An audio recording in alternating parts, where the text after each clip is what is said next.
Assalamualaikum Sobat Football United. Ringan amatiran ala gue. Masih dari wawancara Sir Jim Ratcliffe yang ingin gue bahas. Ada bagian lainnya ya, dimana Sir Jim Ratcliffe ini menjelaskan terkait dengan situasi perubahan squad. Manchester United juga butuh melakukan perubahan squad ya. Artinya ya melepas pemain, menjual pemain.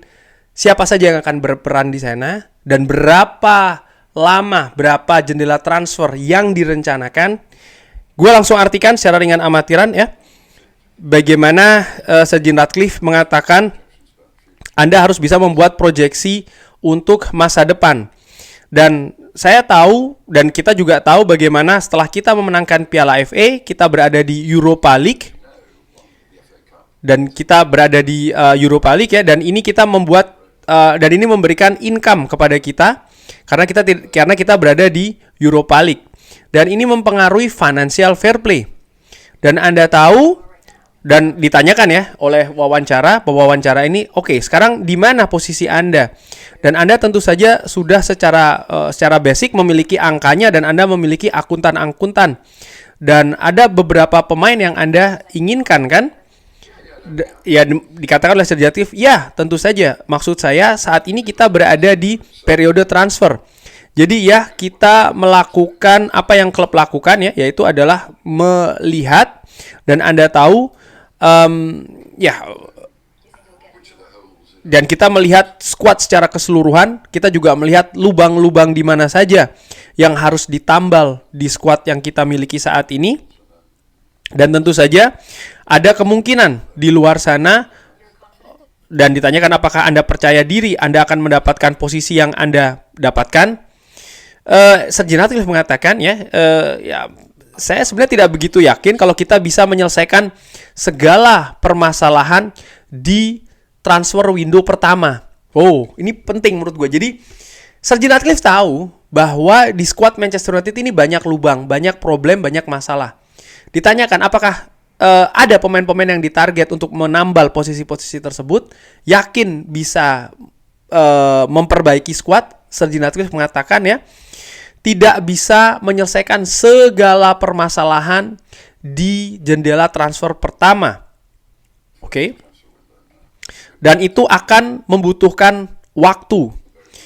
Dan harus diingat ya, dari apa yang dikatakan sebelumnya, Anda tahu kalau Omar dan juga Jason Wilcox yang saat ini dilihat oleh Sir Jim Ratcliffe sebagai kunci ya, pilar-pilar kunci di Manchester United di sisi olahraga, mereka belum terlibat secara utuh di proses negosiasi untuk pemain-pemain. Oh wow. Jadi kita ini sebenarnya agak sedikit cacat di proses tersebut. Wow, oke.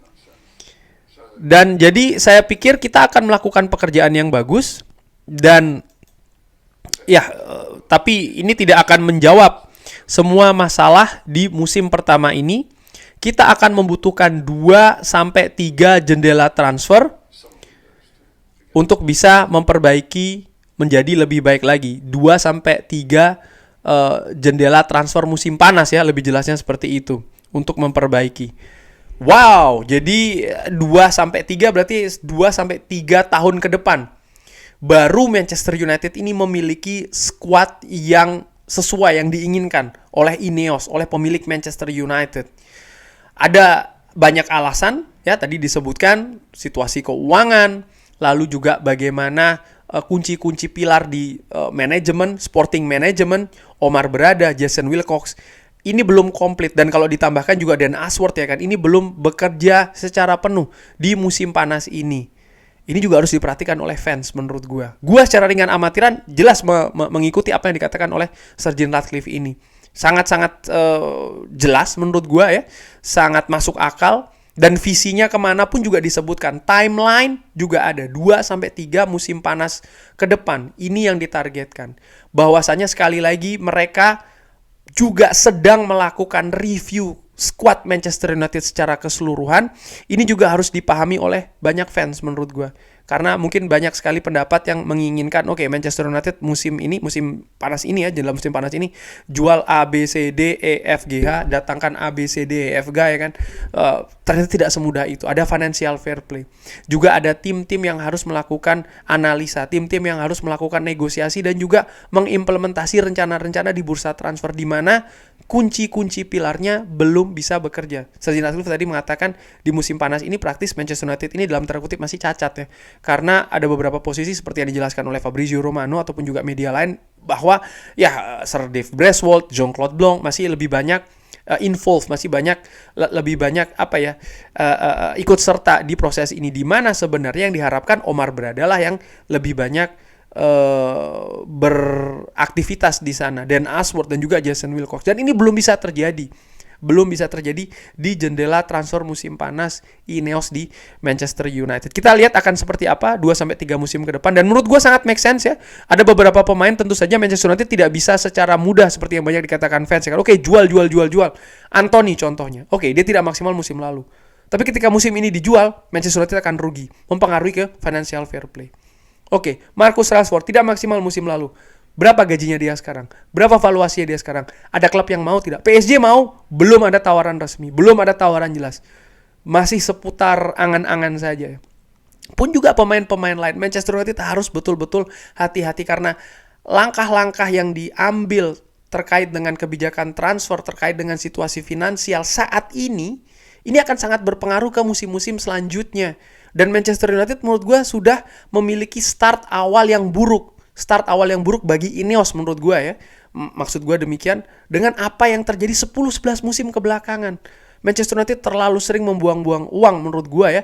Dan neraca finansialnya sangat tidak imbang.